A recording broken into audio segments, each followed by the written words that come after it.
말씀입니다. 사무엘상 2장 12절로 21절입니다. 사무엘상 2장 12절로 21절입니다.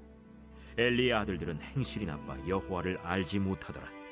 그 제사장들이 백성에게 행하는 관습은 이러하니 곧 어떤 사람이 제사를 드리고 그 고기를 삶을 때 제사장의 사환이 손에 3살 갈고리를 가지고 와서 그것으로 냄비에나 솥에나 큰 솥에나 가마에 찔러 넣어 갈고리에 걸려 나오는 것은 제사장이 자기 것으로 가지되 실로에서 그곳에 온 모든 이스라엘 사람에게 이같이 할 뿐 아니라 기름을 태우기 전에도 제사장의 사환이 와서 제사 드리는 사람에게 이르기를 제사장에게 구워드릴 고기를 내라. 그가 내게 삶은 고기를 원하지 아니하고 날 것을 원하신다. 그 사람이 이르기를 반드시 먼저 기름을 태운 후에 내 마음에 원하는 대로 가지라. 아니라 지금 내게 내라. 그렇지 아니하면 내가 억지로 빼앗으리라 하였으니 이 소년들의 죄가 여호와 앞에 심히 크면 그들이 여호와의 제사를 멸시함이었더라.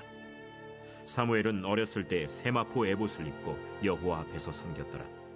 그의 어머니가 매년 드리는 제사를 드리러 그의 남편과 함께 올라갈 때마다 작은 겉옷을 지어다가 그에게 주었더니 엘리가 엘가나와 그의 아내에게 축복하여 이르되 여호와께서 이 여인으로 말미암아 내게 다른 후사를 주사 이가 여호와께 간구하여 얻어 바친 아들을 대신하게 하시기를 원하노라 하였더니 그들이 자기 집으로 돌아가매 여호와께서 한나를 돌보시사 그로 하여금 임신하여 세 아들과 2 딸을 낳게 하셨고 아이 사무엘은 여호와 앞에서 자라니라. 아멘. 네, 이렇게 한번 인사해 볼까요? 이복을 받읍시다. 예, 뒤에 계신 분하고도 한번 인사합시다. 좋은 날입니다. 예, 오늘 본문을 통해서 신앙의 시작인 가정이라는 제목으로 은혜 나누길 원합니다. 그래서 이제 일부 예배 때도 이렇게 이야기를 나눴는데 비행기를 참 타고 해외로 아니면 제주도라도 가기를 원하는 사람들이 많은 것 같습니다. 코로나가 오래 지속되니까 답답한가 보죠. 근데 비행기를 탈 때마다 사람들은 어떤 마음으로 탑니까? 일단 앉으면은요, 약간 가슴이 두근두근 떨립니다. 신나서 떨리는 것보다도 이제 이 비행기에 내 목숨이 달려있다. 이런 마음으로 해서 또 거기에다가 이제 기장이 이야기를 하죠. 지금 이제 스튜어디어스를 통해서 지금 여러분 이제 멘트가 나오잖아요. 모든 의자를 좌석을 바로 해주시고 그리고 휴대폰 같은 것들은 다 꺼주시기 바랍니다. 그러면요 웬만하면 다 겁니다. 혹시 이 비행하는데 지장이 될까봐. 그러고는 다들 경건한 마음이 옵니다. 어떤 그 가수 이름을 잃어버렸는데 비행기를 탈 때 기도한대요. 하나님 언젠간 제가 천국 갈 거를 믿습니다. 아는데 지금은 아닙니다. 그러면서 지금 가고 싶진 않다고 이렇게 이야기를 했다고 하는데 예배는요. 비행기가 날고 비행기가 뜨는 것도 우리가 그런 마음이 있는데 예배는요. 정말 하늘에 하나님께 하늘문이 열리고 올려지는 것이기 때문에 저와 여러분이 마음이 하나가 돼서 예배를 신실하고 진실하게 올려드릴 때 하나님께서 그 예배를 깊이 받으시고 하나님께서 여러분과 저에게 귀한 것으로 여러분과 저에게 꼭 필요한 것으로 응답하시리라고 확신합니다. 하나님은 자기 백성을 사랑하십니다.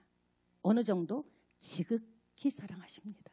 그러니까 자기 백성을 향한 하나님의 사랑과 그 하나님의 관심은 우리 상상을 초월합니다.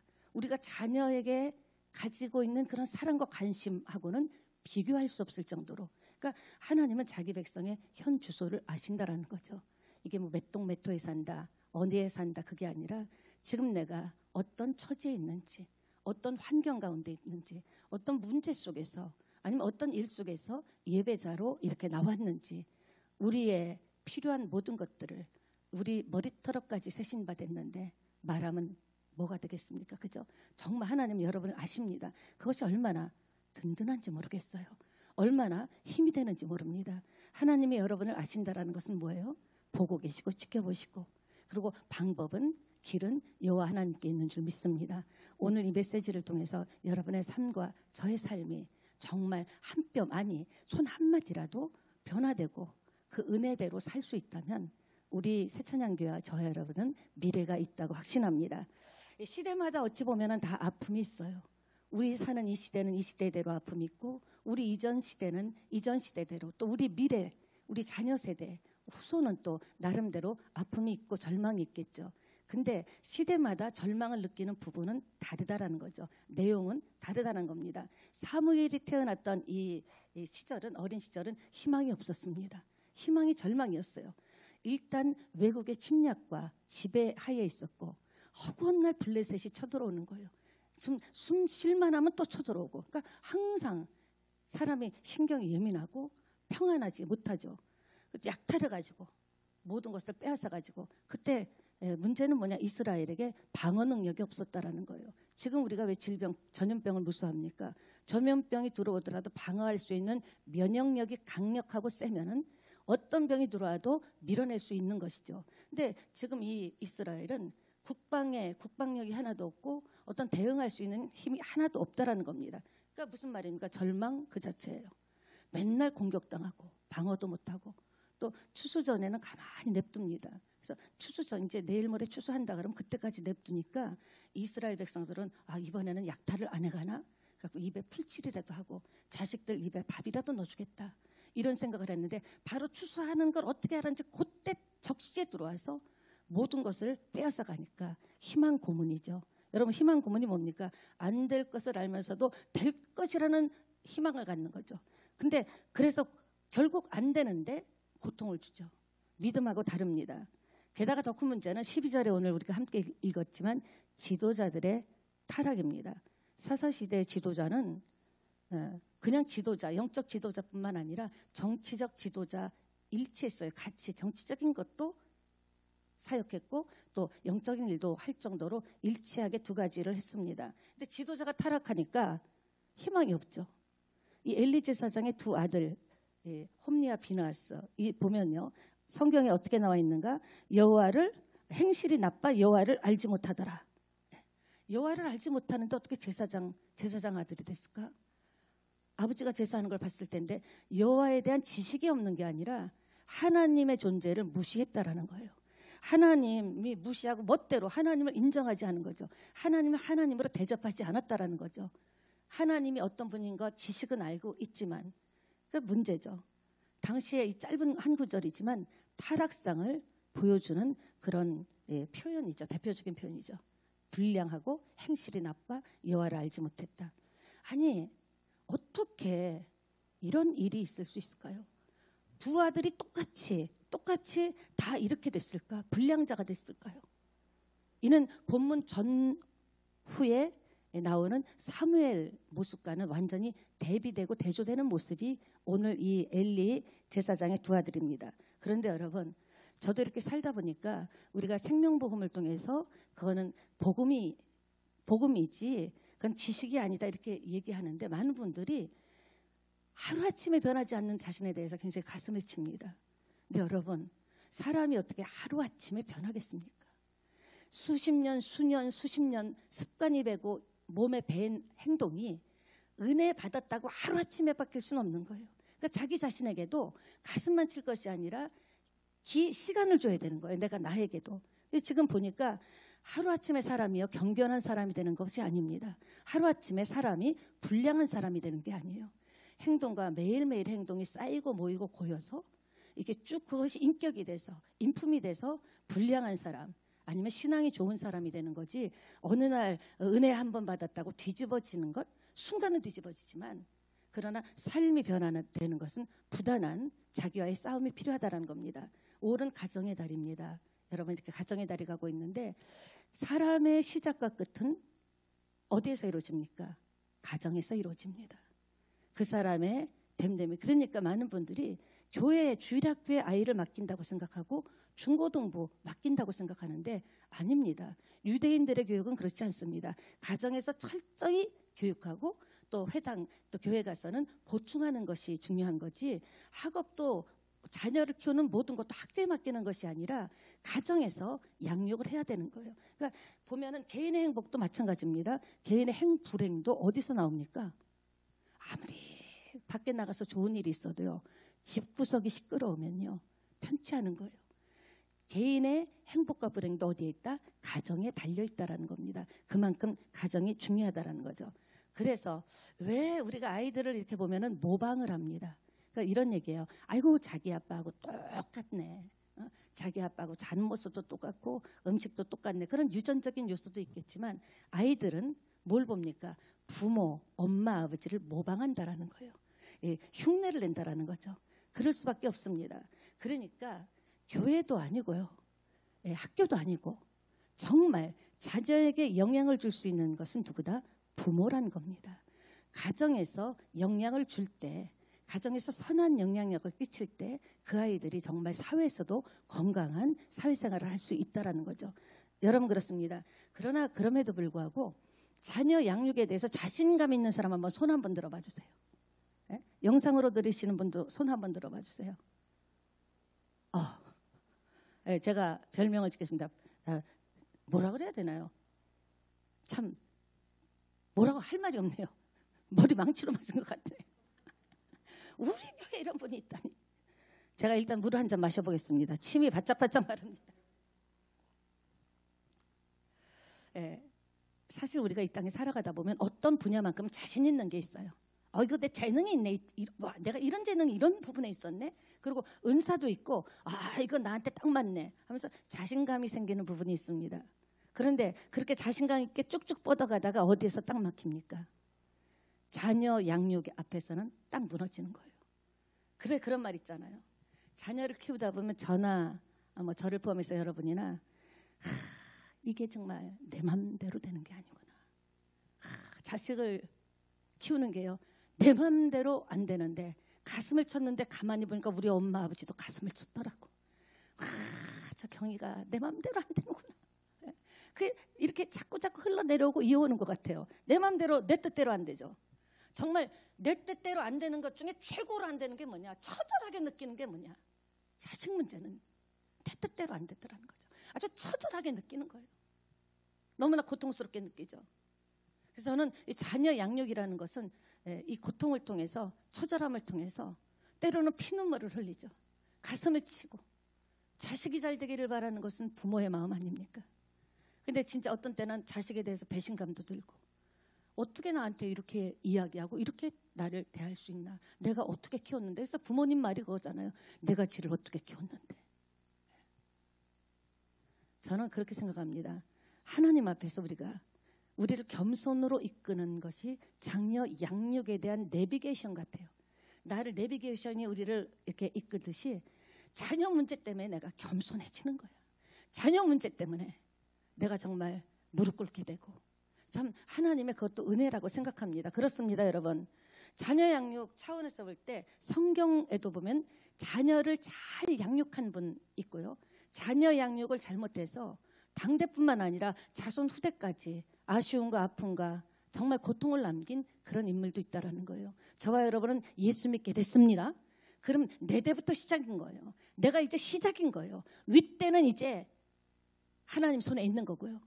우리는 내 때부터라도 오늘 가정의 달, 오늘 메시지를 통해서라도 여러분 다시 한번 이렇게 설계하는, 가정을 설계하는, 자녀 양육을 설계하는 그런 시간 됐으면 좋겠습니다. 그렇습니다, 여러분. 성경의 인물에 자녀 양육을 잘 된 케이스도 있지만 정말 어떻게 저렇게 할 수 있을까, 그런 케이스도 있는데 오늘 그 케이스가 사무엘이고 엘리, 또 엘리의 두 아들이라고 생각합니다. 엘리 제사장 시대는 영적으로 암흑 시대였어요.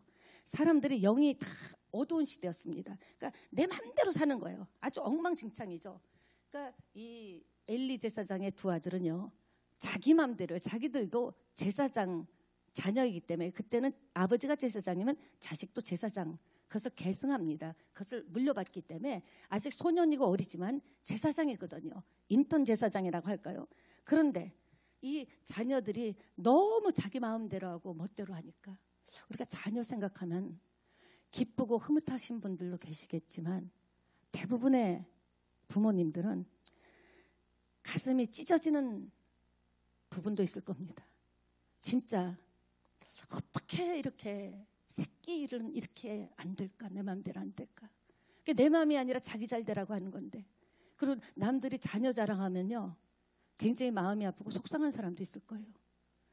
그건 꼭 여기서 꼭 자기 자식 얘기를 하나, 그런 마음이 기분이 안 좋은 그런 때도 있습니다. 구약은 아까 말씀드렸지만 아버지가 제사장이면 자식도 제사장. 제사장 직분을 계승했는데 자기 마음대로 살아가는 거예요. 엘리의 두 아들 홈리와 비나스는. 오히려 그 시대에 그것 때문에 이스라엘 민족 전체의 예배가 무너지고 이스라엘 그 믿음이 무너지고 예배가 닫히게 되는 그런 아픔이 있었다라는 겁니다. 여러분, 예배는 열리는 거예요. 여러분에게 예배가 지금 닫힌다면 지금 아무 일도 일어나는 것 같지 않지만 예배는 생명이기 때문에, 예배는 길을 열어주는 것이기 때문에, 예배 다른 건 닫혀도 괜찮아. 다시 일어날 수 있고 재기할 수 있지만 예배가 닫혀버린다면 우리는 끝입니다. 어떻게 소망과 희망을 바라볼 수가 없는 거예요. 예배를 통해서 하나님께서 우리에게 모든 것들을 공급하시기 때문에 그렇습니다. 게다가 직분을 감당하기는커녕 직분을 가지고 아주 죄를 짓는데 앞장서고 있습니다. 그 아들들이 만약에 잘 섰더라면 아버지 제사장 엘리 제사장이 좀 그렇더라도 영적인 흐름의 계보가 축복이 쭉 이어졌을 텐데 너무 안타깝죠. 너무 고통스럽습니다. 그럼 이것이 자녀들만의 잘못일까요? 저는 일부 예배도 말씀드렸지만 이 메시지를 준비할 때 참 많이 힘들었습니다. 왜냐? 이렇게 다 키우지 못한 부분이 있기 때문에 너무나 가슴 아팠지만 그래 지금부터라도 또 여기 청년들은 앞으로 부모가 될 것이잖아요. 많은 도움이 됐으면 좋겠다는 마음으로 말씀 그대로 들고 섰습니다. 여러분 그렇습니다. 하나님의 심판받아가지고요. 엘리와 엘리의 두 아들은 같은 날 싹 다 죽어버렸습니다. 예배가 닫히니까 제사를 하나님이 원하는 대로 드리지 않고 그렇게 죄를 짓고 범죄하니까 하늘문이 닫혀버리고 죽음에 이르게 된 겁니다. 그러면은 이 자녀들만 잘못일까요? 저는 그렇게 생각하지 않습니다. 엘리는요 방임형 아버지였어요. 이 시대는요 정말 저는 요새 느끼는 게 아버지가 살아야 된다는 생각을 합니다. 엄마는 모성으로 키우지만 이제는 아버지 엄마 아버지 다 똑같다 그렇게 생각한 적도 있지만 그게 아니더라고요. 성경을 보면 아버지가 바로 설 때 자녀가 바로 서게 되더라는 거죠. 아버지 역할이 너무 중요합니다. 많은 사람들이 백성들이 얘기한 거예요. 당신의 아들들이 지금 죄를 짓고 말도 안 되는 죄를 짓고 이거 아닌 것 같다. 사람들에게 많이 얘기했습니다. 그렇다면은 불러놓고 따끔하게 경책을 하고 가르치고 고쳐줬어야 되는데 방임한 거예요. 얘들아 일로 와봐라. 요새 듣다니까 백성들이 말이야 너희들 막 지멋대로 하고 다닌다며 그러지 마라. 에? 그러면 안 돼. 이러고 끝나버린 거예요. 그러면 안 되죠. 방임해버린 겁니다. 우리는 방임한 적은 없냐는 거죠. 가슴 아프다고 하면서 방임한 적은 없냐는 거예요. 경책하고 가르치고 훈련을 시켜야 돼요. 여러분 리더는요 그냥 되어지는 게 아닙니다. 리더는요 태어나는 게 아니에요. 만들어지는 거예요. 키워지는 거예요. 여러분의 자녀가 리더가 되기를 원한다면 정말 어디 가도 꼴이 되지 않고 머리 되기를 원한다면 여러분이 지금부터라도 또 결혼할 우리 청년들은 정말 자녀를 낳으면은 성경대로 한번 키워보시면 성경은 틀림없잖아요. 성경대로 복이 따를 겁니다. 근데 많은 경우에 먹고 살기 바쁘니까 먹고 사는데 지금 당장 힘드니까 자녀를 제대로 마음은 뻔한데 그렇게 양육하지 못하고 우리가 방임하는 엄마 아버지였을 수도 있다라는 겁니다. 방임형일 수도 있었다라는 거죠. 잠언 6장 23절 보겠습니다. 우리 함께 읽을까요? 대저 명령은 등불이요 법은 빛이요 훈계의 책망은 곧 생명의 길이라. 예, 훈계와 책망을 해야 사는 길로 가게 하는 겁니다. 그리고 한 절 더 봅니다. 에베소서 6장 4절입니다. 아비들아 너희 자녀를 노엽게 하지 말고 오직 주의 교훈과 훈계로 양육하라. 여러분 자녀들이 언젠가도 말씀드렸죠. 부모 말 선생님 말 다 맞다라는 거예요. 옳다라는 거 그게 틀리다라는 건 아닌데 꼭 얘기를 해도 기분 나쁘게 한다라는 거예요. 성질나게 한다라는 거예요. 화나게 얘기한다라는 거죠. 좋은 말도 그런데 주의 말씀으로 훈육하고 양육해야 된다라는 거죠. 우리의 감정으로 할 것이 아니라 이게 참 쉽지 않아요. 훈련이 어지간히 됐나 보다 하면 또 나도 모르게 소리가 커지고 목사님 저도 그런다니까요. 하면서 그런다. 그리고 깜짝 놀라죠. 회개하죠. 이게 정말 쉽지가 않아요. 그런데 지금부터라도 화나지 않게 감정 상하지 않게 좋은 얘기를 해주라는 거죠. 훈육을 하고 양육을 하고. 근데 하다 보면은 감정끼리 부딪혀서 이제 맞다 틀리다는 떠나간 거고 듣기 싫어하잖아요. 짜증을 내잖아요. 그래서 주의 말씀으로 훈육해야 된다는 겁니다. 잠언 29장 15절 봅니다. 잠언 29장 15절 시작. 지혜를 주거늘 임의로 행하게 버려둔 자식은 어미를 욕되게 하느니라. 아, 무섭죠. 그냥 귀찮으니까 방임형으로 방치형으로 그냥 만나면 짜짜짜짜 하다가 방치하고 방임하면은 그렇게 둔 자식은 어미를 욕되게 한대요. 그러니까 채찍과 꾸지람은 지혜를 준다라는 거죠. 정확하게 잘못된 것은 잘못했다고 눈물 쏙 빠지게, 그러나 어떻게? 기분 나쁘지 않게, 감정 상하지 않게, 빈정 상하지 않게 기도하면서 주의 말씀으로 차근차근 얘기하고 감정을 건드리지 말고. 그러니까 돌아보면 자식은 사실은 아무것도 아닌 깨끗한 상태에서 태어났잖아요. 그런데 돌아보면 부모의 그렇게 된가, 어쩌다가 저런 자식이 나와가지고 그 어쩌다가가 나에게도 책임이 많다라는 것을 깨닫게 됩니다. 여러분, 우리가 정말 인정해야 될 것은 인정해야 될 것 같습니다. 그렇습니다. 제사를 멸시했어요. 왜 희망이 없습니까? 아무리 제사장의 아들들이고 제사장이라도 여호와를 멸시했기 때문에. 여기 멸시했다라는 것은 원어로 나아추예요. 능욕하다라는 거예요. 여러분, 사람이 사람에게 능욕을 당해도 부르르 떨리죠. 하나님을 능욕하고 어찌 살 길을 찾겠습니까? 하나님을 능욕해버리는데 어찌 우리가 은혜와 축복을 받을 수 있겠습니까? 굉장히 멸시했다라는 것이 예배를 멸시하고 무시했다. 하나님을 멸시하고 무시한 거예요. 예배는 우리의 생명줄인 줄 믿습니다. 예배를 통해서 우리가 공급을 받는 거예요. 예배를 통해서 하나님이 우리를 자녀 삼으시고 주일날 주님이 작정하고 주일 예배 불러주신 것은 작정하고 불러주시는 거예요. 불러주셔서 또 일주일을 살아갈 수 있는 은혜와 축복과 필요한 것들을, 능력을 공급하시는 게 예배인데, 멸시했다니 이들이 절망이죠. 희망이 없는 거예요. 예배를 제대로 드리지 않았다라는 거죠. 가인과 아벨을 보세요. 똑같이 제사를 지냈습니다. 그런데 왜 달라졌죠? 왜 가인의 제사는 받지 않고 아벨의 제사를 받았을까요? 뭐 때문에 그렇죠? 두 사람 차이에 학력 문제입니까? 아니면 스펙 문제입니까? 힘 문제입니까? 능력입니까? IQ입니까? 뭘로 갈라졌습니까? 노력 문제입니까? 예배 드리는 것? 아닙니다. 무엇으로 예배 드렸냐가 중요한 거예요. 아벨은 피의 제사를 드렸습니다. 영적인 제사를 드린 거예요. 가인은 나름대로 최선을 다했지만 땅의 소산물로 제사를 드렸죠. 그것은 땅에 육의 제사를 드렸다라는 거예요. 똑같이 예배를 드리지만 영으로 드리는 예배는 하늘에 올라갑니다. 그러나 육적인 제사, 피의 제사가 뭐예요? 자신을 부인하고 자신을 죽이는 제사예요. 나는 죽었다라는 거예요. 나의 생각도 죽었다라는 거예요. 근데 내가 살아있어서 드리는 예배, 제사는 하나님이 받으실 수가 없는 거죠. 오늘 똑같이 예배를 드리지만 여러분, 중요한 것은 이 예배가 과연 다 하나님께서 여러분 모두 예배를 다 받으실까요? 저는 결코 그렇지 않다고 생각합니다.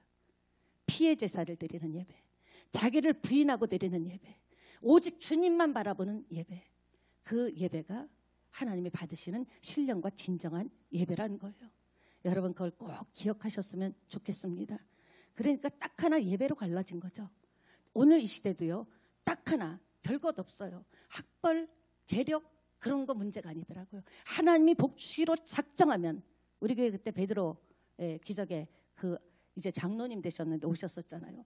초등학교도 못 나왔는데 하나님이 은혜 주시기로 작정하니까 지금 시간이 없어서 다 말씀 못 드리지만 그가 나중에 대학교 가고 대학원까지 가게 돼서 지금 그분은요, 전 세계를 다니면서 간증을 합니다. 왜? 뭐가 달랐을까? 딱 하나, 예배에서 갈라지는 거예요. 지금도 똑같은 소망을 가지고 문제를 가지고 왔지만 어떤 마음으로 예배를 드리는가? 하나님 아니면 안 됩니다. 하나님이 나를 외면하시면 내가 어디 가겠습니까? 하나님 아니면 될 수가 없는 존재이기 때문에 나왔습니다. 그리고 자기를 부인해야 돼요. 부정적인 생각, 의심하는 생각, 더디 믿는 생각, 이런 것들을 부인하고 피를 흘리면서 제사를 지낼 때, 예배를 드릴 때 그 예배가 하늘의 문을 여는 예배가 될 줄 믿습니다. 예, 그렇습니다. 저는 이걸 보면서 그랬어요. 이 두 아이들이 제사 드리는데 엉망으로 드린 거예요. 마음대로 드리고 주님께 드리는 제물을 다 분야가 있거든요. 제사장의 목이 있고 다 목이 있는데 하나님께 드려질 목이 있고 그 짐승을 불태워서 드리는 제사. 근데 자기 딱 가서 익기도 전에 자기 갈고리로 막 찍어갖고 이건 뭐 내가 먹는다고. 게다가 회막에서 예배 드릴 때 수종드는 여자들하고 스캔들도 나고. 그러니까 어떻게 보면 아니 하나님 그럼 아예 시작도 하기 전에 그런 사람 그렇게 오래 놔두지 말고 놔둘수록 더 악해지고 죄를 범할 것 아닙니까? 그럼 싹 죽여버리지. 어차피 죽었잖아요. 무슨 말입니까? 하나님은요. 즉각 죽이지 않는 것은 시간을 주고 계신 것은 기회를 주신 겁니다. 여러분 우리 자신도 보세요. 내가 이 모습 이대로 예수 피가 아니면은 하나님께 예배드릴 수 있는 자리에 설 수 있습니까? 그 짧은 한 주간에도 별의별 생각과 별의별 언행 심사를 다 했는데 그러나 하나님께서 우리를 지금 살려주시고 건강 주셔서 예배드리게 하신 것은 기회를 주신 거예요. 우리도 자식을 바라볼 때 뭐다 그래도 그랬잖아요. 그래 지켜볼게. 한번 잘해보자. 결론은 그거잖아요. 기회를 주는 거죠. 이 기회가 오늘 예배드리는 이 시간에 저와 여러분에게 주어졌다라는 것 얼마나 감사합니까? 하나님은요. 어떤 사람이라도 회개하고 돌이키기를 원하십니다. 때때로 교회에서 보면 어머 저런 사람은 우리 교회 물하고는 안 맞는데 여러분 안 맞는 사람 없어요. 아니 왜 저렇게 변하지도 않고 왜 저러지? 그런 사람을 왜 하나님께서는 예배자로 세우시지? 예배하게 하시지? 하나님의 마음은 그게 아니에요. 그 사람이 변화되기를 기다려주시는 거예요. 아니 자기 자식을 뭐라고 나무라고 채찍으로 때릴지라도 자식을 외면하는 부모가 어디 있습니까? 하나님은 우리의 정말 아버지입니다. 부모는 육신을 낳아줬지만 하나님 우리를 만드신 분이에요. 이 땅에 보내주신 분이에요. 어떤 인생도 어떤 죄를 지었더라도 하나님은 포기하지 않고 기다려주시는 거예요. 기회를 주시는 거예요. 돌아오기만 하라는 거예요. 어떤 자리에 있든지 괜찮다라는 거예요. 돌아오기만 하라는 거죠. 그래서 우리가 이렇게 볼 때 나 자신이 이렇게 변하지 않는 나를 볼 때 답답하고 가증스러울 때 있습니다. 남들이 볼 때 멀쩡해 보이는데 내 속에서는 오만 생각이 나고 나는 내가 무슨 일을 하고 사는지 하나님은 아시는데 그럴지라도 여러분도 여러분 자신에게 기회를 주시기 바랍니다. 하나님은 여러분을 그럼에도 불구하고 오늘 불러주신 것은 기회를 주신 거예요. 그런 마음을 하나님의 마음을 여러분 안에 담으셨으면 좋겠습니다. 에스겔서 18장 23절 봅니다. 에스겔서 18장 23절 우리 함께 읽겠습니다. 주 여호와의 말씀이니라 내가 어찌 악인이 죽는 것을 조금인들 기뻐하랴. 지금 예수 믿지 않는 사람들도 하나님 예배된 자입니다. 하나님은 세상을 이처럼 사랑했어요. 그러니까 우리가 볼 때는 아닌 것 같다 했지만 악인이 죽는 것을 하나님은 조금 더 기뻐하지 않는데요. 속이 시원해하지 않는다라는 거예요. 어찌하든지 살리고 싶은 거예요. 끝까지 기다려주고 기대하고 살리고 싶은 것이 주님의 마음입니다. 이 마음을 우리 안에 담고 갔으면 좋겠습니다. 고쳐서 다시 사용하기를 원하십니다. 저도 여러분도 이 말씀을 통해서 변화되고 고쳐지고 바뀌어지기를 예수님의 이름으로 부탁을 드립니다. 물론 우리가 죄 안 지고 살 수는 없죠. 우리 안에 생각하는 게 죄인데 죄악 중에 이 땅에 태어났는데 그러나 최소한 자기의 위치는 알고 살자라는 거예요. 부모면 부모, 아버지면 아버지, 엄마면 엄마의 위치를 알고 살자라는 거예요. 목사면 목사의 위치, 성도면 성도의 위치, 크리스찬이면 크리스찬의 위치. 그리스도인이 뭡니까? 구별된 자 아닙니까? 내가 어떤 삶을 살더라도 나는 구별된 자라는 것, 내가 누군지 알고 살 때 많은 실패와 죄에서 좀 벗어날 수 있다고 저는 생각을 합니다. 이 제사장의 위치를 몰랐잖아요. 그러니까 우리의 예배가 실패할 때 하나님의 마음은요 얼마나 가슴 아파하시는지 모릅니다. 하나님이 작정하고 오늘 이렇게 모이게 하셨는데 감동 주셔서 믿음 주고 건강 주셔서 오게 했는데 아버지의 마음은요 우리가 딴 생각하거나 하나님의 말씀 속으로 들어가지 못하면 너무 가슴 답답해하세요. 너무 힘들어하시죠. 그리고 우리가 하나님 뜻 어긋나서 죄짓고 방황하고 갈등하고 무너질 때마다 정말 무너지는 것은 아버지 하나님의 마음입니다. 하나님의 마음은요 더 무너집니다. 우리가 자식을 보고 피눈물을 흘린다 그러죠. 하나님의 마음은요 말할 수 없이 고통을 받습니다. 그래서 우리가 어떤 마음이 무너지려고 할 때, 믿음이 무너지려고 할 때마다 아버지 하나님을 생각해 보자고요. 내가 이렇게 흔들릴 때 아버지의 마음은 어떨까? 내가 이렇게 믿음이 무너질 때 하나님 아버지의 마음은 어떨까? 나를 지금도 지켜보고 계시는데, 나에게 집중하고 계신데. 자식들도 마찬가지. 우리도 누군가의 지금 엄마지만 부모님이 계시잖아요. 살아계신 분들도 계시죠. 힘들 때마다, 내가 마음이 흔들릴 때마다 어머니의 마음, 아버지의 마음을 생각해 봤으면 좋겠습니다.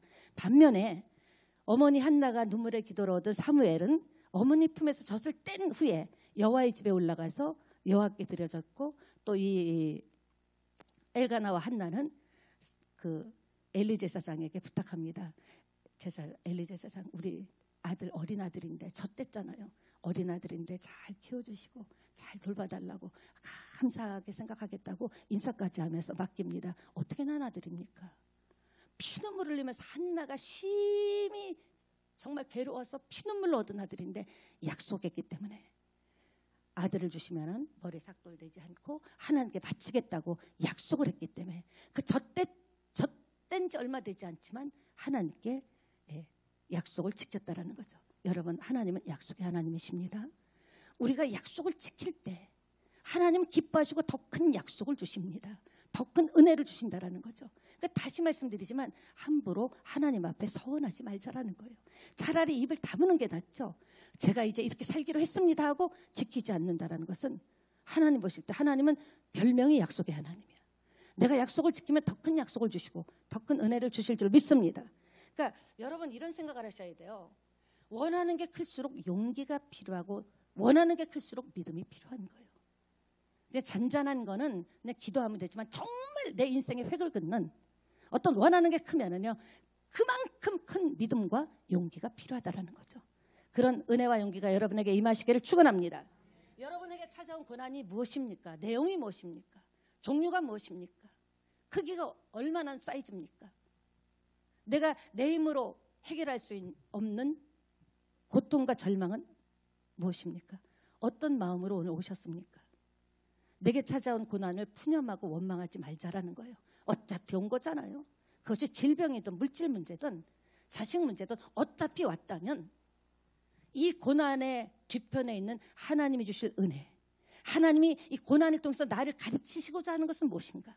내가 미련 곰퉁이같이 깨닫지 못해서 고생하는 것 아시고 깨닫게 해주시는 것은 무엇인가? 오히려 기대할 때 어차피 당한 고난, 아픔, 눈물, 고통 어떻게 생각하느냐에 따라서 푸념하고 원망하면 그것으로 끝나지만 그래, 하나님은 내가 하나님 자식인데 예수 그리스도를 십자가에 죽이기까지 나를 택했는데 내가 잘 되기를 바라시는데 하나님 이 고난을 주고 아픔을 주고 절망을 준 그 안에는 하나님의 뜻이 있을 거야.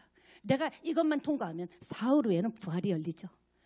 진짜 이것만 통과하면 정금같이 되고 금 같은 믿음이 돼서 하나님 주시는 은혜를 다 받을 수 있을 거야. 어차피 당할 거 생각하기 나름 아닙니까? 결단하기 나름 아닙니까? 이렇게 결단할 때 하나님께서는 그것을 믿음으로 보시고 네 믿음대로 될지어다 역사하실 줄 믿습니다. 맞습니다. 사무엘은 어떤 신앙의 주인공이었습니까? 어렸을 때 어머니 한나가 세마포 옷을 입혔습니다. 정말 중요한 신앙입니다. 어릴 때 세마포 에봇을 입었다 그랬죠. 공식적인 직책은 뭐냐? 성전에서 이렇게 제사장 엘리 제사장이 이렇게 제사 드릴 때 옆에서 수종 들고, 그러니까 뭐 인턴 비슷하죠. 수종 들고 그런 일을 했습니다. 여러 가지 일을 돕죠. 지금 3,000년 전에 이 모시 세마포 옷은요, 어쩌면 금보다도 더 귀했을지도 몰라요. 3,000년 전이기 때문에 엄청 금, 은, 보화보다 귀했을지도 모릅니다. 어린 사무엘은요 아무나 입지 못하는 이 옷을 엄마 한나가 매년마다 이렇게 날 자라니까 1년에 한 차례 제사 드리러 갈 때 엘가나 남편하고 갈 때 항상 그 아이가 성장함에 따라 새로운 옷을 만들어 가지고 갔습니다. 에봇을 짓는 한나의 마음은 어떨까요? 어떻게 얻은 자식인데 눈에 밟히지 않겠어요? 여러분 자식 보면요 며칠만 안 봐도 보고 싶잖아요. 근데 젖되자마자 그 하나님께 드려졌어요. 그 옷을 할 때마다 하나님 우리 아들 하나님이 키워주세요. 바느질을 하면서 하나님 우리 아들 나랑 떨어져 있지만 우리 아들 하나님이 잘하게 해주세요. 하나님이 책임져 주세요. 저는 하나님께 맡겼습니다. 우리도 이런 기도가 필요하지 않을까요? 눈물로 그 밤에 호롱불 밑에서 한 땀 한 땀 기도하면서 눈물의 기도를 하면서 정말 절절한 기도를 하면서 지어 입힌 옷입니다. 이 옷을 입은 사무엘은 또 어떻겠습니까? 엄마가 어떤 마음으로 이 옷을 지었는지 알잖아요.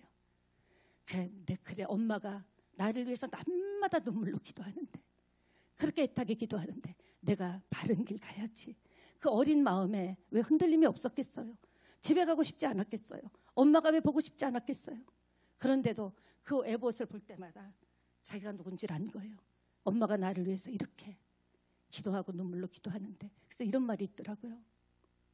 자녀는 부모의 눈물의 양만큼 성장한다. 눈물의 양만큼 자식의 미래가 풀린다. 이런 말까지 있습니다. 사랑하는 여러분, 세마포 보는 둘째로 어떤 의미가 있습니까? 따라합니다. 제사장의 복장이었다. 어린 사무엘로 말하면, 우리로 말하면 목사 가운 같은 거 비슷하게 흉내내서 입힌 거예요. 원래는 이렇게 짧은 조끼를 겉에 모시로 해서 입혔는데, 우리 목사 가운을 짧게 짤막하게 해서 입힌 그런 거죠. 다른 말로 하면 다른 애들은 지금 반바지 입고 청바지 입고 막 뛰는데, 유별나게 제사장 옷 비슷하게 지어서 입혔습니다. 그러니까 사무엘은 어렸을 때부터 늘 성전에 있었죠. 제사장 비슷한 옷을 입었기 때문에 다른 애들, 다른 사람과 구별됐다라는 것을 자기가 아는 거예요. 옷을 볼 때마다 나는 구별됐구나, 다르구나, 자기 정체성을 한 거죠. 그러면서 제사장 흉내 비슷하게 내면서, 그러면서 이렇게 하고 이렇게 하고 이렇게 하는구나. 우리 교회 보면은 한 2명의 아이가 있었어요.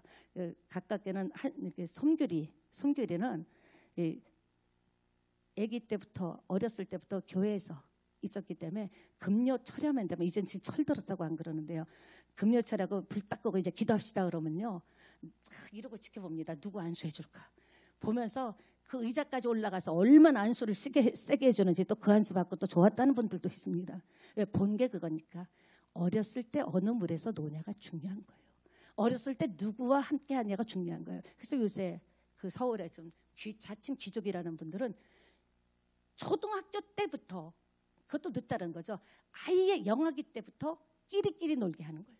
왜? 어렸을 때 어떤 것을 보고 어떤 물에서 놀았냐가 그 아이를 결단하게 하고 정체성을 알게 하기 때문에, 어렸을 때 어느 자리에서 했냐는 너무 중요한 거죠. 그러니까 너무 중요한 겁니다. 그러니까 교육을 항상 그런 거예요. 에봇을 입혀놓고 네가 누군지를 잊지 말아라. 네가 어떤 인물인지 잊지 말아라. 누가 말해줬습니까? 그 옷을 입을 때마다 엄마가 내가 이렇게 되기를 원하는구나. 어려서부터 그렇게 살았던 겁니다. 오늘 본문에 엘리 제사장 그 아들 홈리아 비나스는 자기가 누군지 몰랐던 거예요. 내가 누군지를 알아야죠. 여러분, 우리가 왜 갈등이 오고 문제가 오는 줄 압니까? 내가 누군지 모르는 거예요. 자기를 너무 크게 생각하거나 너무 또 작게 생각하거나, 내가 누군지를 알아야 거기서부터 인생의 답이 나오는 거예요. 길이 보이는 겁니다. 내가 누군지 알아야지. 나는 목사다, 나는 성도다, 나는 집사다. 그런 것들이 내가 누군지를 알면요, 조심하게 됩니다. 내가 누군지를 알면요, 10개 할 거 3개 하게 됩니다. 그러니까 항상 여러분은 매일매일 내가 누군지, 나는 구별된 사람이다, 하나님의 자녀다, 나는 하나님이 사랑하는 하나님의 자녀다, 이렇게 내가 누군지를 안다면 우리는 위험에 노출되지 않을 거라고 좀 생각을 합니다. 근데 이 시대 많은 사람들이, 크리스찬이 하나님께서 대안으로 삼으신 한나, 사무엘 같이 많은 엄마들이 자식들에게 이 세마포 에봇을 입혀주지 않는다라는 거예요. 그냥 영어만 잘하면 되는 거예요. 취직 잘하면 되는 거예요. 그리고 돈 잘 벌면 끝났다는 거예요. 됐다는 거예요. 너무 가슴 아픈 이야기죠. 근데 부모님 자체도 세마포 옷을 입지 않으니, 여러분, 지금 우리는요, 이 시대는 만인 제사장입니다. 여러분, 한 사람 한 사람이 제사장이에요. 부모가 세마포 에봇을 입지 않으니 자식들에게 입혀줄 수 있는 믿음의 힘이 있겠습니까? 그게 어렵다라는 거예요. 가슴 아프다라는 거죠. 이 세마포는 당시 어른들도 입지 못하던 비싼 옷이었습니다. 엄두를 못 내는 거예요. 엄두를 못 내. 유별나게. 근데 이 한나가 유별난 하나님에 의한 사랑으로 자식에게 유별나게 이 사무엘에게만 옷을 입혀준 겁니다. 영적으로도 똑같아요. 여러분 중에 자식을 키우면서 특별히 유별난 부분이 있을 거예요. 아, 우리 자식은 몸도 약하니까 건강해야 돼. 그래서 음식에 대해서 챙겨주는 거에 대해서 유별난 분도 있을 것이고요. 또 입는 것에 대해서, 자는 것에 대해서 어찌하든지 뭐 제대로 그냥 유별나게 재우려고 하고, 이불 하나를 사도 진짜 신경 써서 사고, 또 어떤 분들은 영어 이제 외국어는 해야 되니까 영어 공부에 아주 유별나게, 그 영어라면 넌 무슨 몰라, 영어만 하면 돼. 그리고 또 어떤 부모는 예체능 교육에 유별나서 그냥 어찌하든지 막 이사까지 가면서 유별난 부분이 있다라는 거예요. 여러분은 자식에게 어떤 유별함이 있습니까? 지금 자녀를 키우고 계신 분들 어떤 유별함이 있습니까? 유별함이 나쁜 건 아니에요. 어떤 유별함이 있습니까? 한나는 아들에게 세마포옷을 입혀 성전까지 자라게 하는 거룩한 정체성을 잊어버리지 않게 하려는 유별남이 있었습니다. 그 유별남이 사무엘을, 이 시대의 대안으로 하나님이 세우신 사무엘을 자라나게 한 줄 믿습니다. 여러분, 정부도 보세요. 인생도 끝까지 정부도 보존할 가치가 있는 건물에 예산을 투자하죠. 그리고요, 정말 보존할 수 있는 가치가 있는 인물에게 무형문화재라는 이름을 달아주고, 그가 갖고 있는 그 무형문화재, 그것을 계속 보존할 수 있도록 서포트하고 도와주고 지지해주고 성공시키려고 합니다. 하늘나라 보존 가치가 있는 사람은 어떤 사람일까요? 다 어두워진 세상에 남들은 다 아니라고 해도 나는 하나님 앞에 빛으로, 그 빛이 아무도 알아주지 않는 빛일지라도, 깜빡깜빡하는 빛일지라도 부모가 내 가정에 등대가 돼서 자녀들을 비춰주고, 우리가 사회에 나가서 자그맣고 눈에 보이지 않지만 하나님의 뜻대로 살아서 빛을 비춰줄 때 하나님이 보실 때 투자할 만한 인생에 투자하시는 거예요. 모두 다 예수 믿고 천국은 가겠죠. 그러나 이 땅에서 잘 되고 자녀가, 후손이 잘 되는 것은 누구에게 달려있다? 여러분이 자녀를 어떻게 양육하느냐에 달려있는 거예요. 돈만 다면은 지금 이 세계가 왜 이렇게 됐습니까? 학벌만 다면 이 시대가 왜 이렇게 됐습니까? 가정에서 교육을 일으켜야 된다는 거죠. 이런 한나, 하나님께서 어떻게 보상하셨습니까? 불임 여성 한나. 와, 보니까 21절에 하나님께서 세 아들과 두 딸을 낳게 하셨어요. 하나님께 드려진 것은 돌아올 때는 30배, 60배, 100배로 돌아옵니다. 여러분이 하나님께 드렸던 예배는 돌아옵니다. 헌신과 땀과 헌신, 수고는, 하나님께 드렸던 예물은 다 여러분에게 되돌아올 때는 최소 30배, 60배, 100배 믿게 되시기 바랍니다. 부지런히 자녀를 정말 사랑하신다면 그 자녀와 함께 예배가 무너지면 예배를 통해서 생명을 받는 건데, 예배를 통해서 하나님의 은혜를, 이 땅을 살아갈 수 있는 공급 은혜를 받는 건데, 예배가 무너지면, 나는 예배 드렸을지 몰라도 사무엘 보세요. 사무엘 자식들은요, 영적으로 다 망했습니다. 왜? 너무나 유명하잖아요. 너무나 사역이 많아서 막 다니다 보니까 자식들을 방치한 겁니다. 이 엘리는 방임했죠. 경책하지 않고. 그랬을 때 천하의 사무엘 같은 사람도 한나 같은 부모가 되지 못했더니 그 자식들이 어떻게 됐습니까? 무너졌더라는 거예요. 여러분 자녀가 잘 되기를 원한다면, 여러분 우리가 성경이 틀린다면 왜 여기 나와 있습니까? 우리의 예배는 헛된 거예요. 우리 예배는 아무것도 아닌 거예요. 성경은 하나님 주신 말씀이고 말씀대로 됩니다. 문제는 뭐냐? 내가 말씀대로 살지 못하기 때문에, 말씀에 따르는 어마무시한 축복을 누리지 못하고 은혜를 누리지 못하는 거예요. 가장 중요한 것은 여러분이 가정에서 자녀를 양육해야 됩니다. 교회를 믿고 맡기는 거 아니에요. 많은 사람들이 교회 맡긴다고 해요. 아닙니다. 주일학교에 맡겨? 아닙니다. 다시 말씀드립니다. 가정에서 교육하고, 유대인들도 그렇잖아요.